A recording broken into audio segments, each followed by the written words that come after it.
Bonjour à toutes, aujourd'hui je vous partage 2 recettes à base de viande hachée, des plats rapides à faire avec des ingrédients du quotidien. Et vous pouvez reproduire la même chose avec du haché végétal. La première recette, c'est un ragoût léger de bœuf et légumes. Donc je commence par faire revenir de l'oignon émincé que j'achète chez Picard en surgelé pour gagner du temps et je rajoute un bon filet d'huile d'olive. Pendant que l'oignon caramélise, je vais venir éplucher et couper des carottes et pommes de terre. Les carottes, elles sont riches en bêta-carotène, donc ça soutient la santé de la peau, des yeux et ça va venir apporter une touche naturellement sucrée au plat. Et les pommes de terre, elles vont apporter de bons glucides et vont venir stabiliser l'énergie. Je reviens à ma cocotte pour mettre la moitié de mon paquet de bœuf haché. Lors de ma dernière prise de sang, j'étais complètement anémie en fer, donc j'ai pris la décision de remanger plus de viande. Et le bœuf, c'est une excellente source de protéines et de fer, et c'est d'ailleurs le fer qui est le mieux absorbé par l'organisme. Il soutient la vitalité, la concentration et va venir aider à prévenir la fatigue, surtout chez les femmes en fonction des différentes périodes du mois.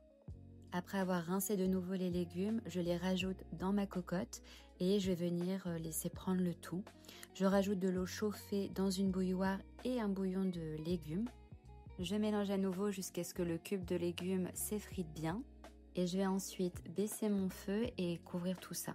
Je laisse mijoter doucement une trentaine de minutes environ jusqu'à ce que les légumes soient vraiment tendres et que le bouillon devienne bien coloré.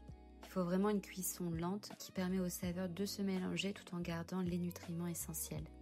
Après les 30 minutes, je vais venir rajouter des épices indiennes, donc du curcuma, enfin c'est vraiment un petit mélange, du poivre et je rajoute très peu de sel dans mes plats, mais là encore moins parce que le bouillon de cube en fait est déjà salé, donc ça apporte déjà sa petite touche. Vraiment, ce repas était trop bon et les légumes étaient tellement tendres. C'était un repas complet, nourrissant et équilibré. Et pour accompagner, j'ai préparé quand même une petite salade de choux blanc, riche en fibres et en vitamine C. Pour ma deuxième recette, je vais venir préparer un chili doux express. Donc je fais revenir de l'oignon et de l'ail de chez Picard toujours, dans un peu d'huile d'olive. L'ail et l'oignon, c'est génial parce que ça renforce l'immunité et ça soutient la santé du foie. Donc c'est parfait pour un repas du soir. Pour ce plat, j'ai rajouté le reste de viande hachée qui me restait de la première recette. J'y rajoute du paprika doux, du curcuma et je laisse les saveurs bien se mélanger entre elles.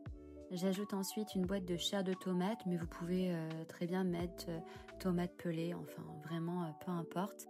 À cette étape de la recette, c'est important d'avoir une cuisson à feu doux pour vraiment que les textures, les saveurs se mélangent vraiment bien entre elles. Et je vais venir ajouter une boîte de haricots rouges qui est très bien rincée au préalable, c'est très important. Et les haricots rouges vont venir apporter des fibres et des protéines végétales, ce qui rend le plat beaucoup plus rassasiant tout en équilibrant la part de protéines animales. J'assaisonne à nouveau avec un petit peu de paprika doux. Je reconnais, je suis très fan de cette épice qui est hyper digeste et en plus elle stimule légèrement le métabolisme. Je laisse mijoter à feu doux une trentaine de minutes pour que la sauce tomate épaississe et que les arômes se fondent entre eux. Je vous assure, testez cette recette, c'est vraiment facile à faire et c'est tellement beau visuellement et c'était tellement bon. Donc voilà, nous on n'a pas rajouté d'accompagnement mais vous pouvez tout à fait servir ce chili avec du quinoa par exemple ou dans un wrap. Dans un wrap, je pense que c'est vraiment une folie. Voilà, donc ce sont 2 recettes simples, saines et équilibrées. J'espère qu'elles vous ont plu et je vous dis à bientôt.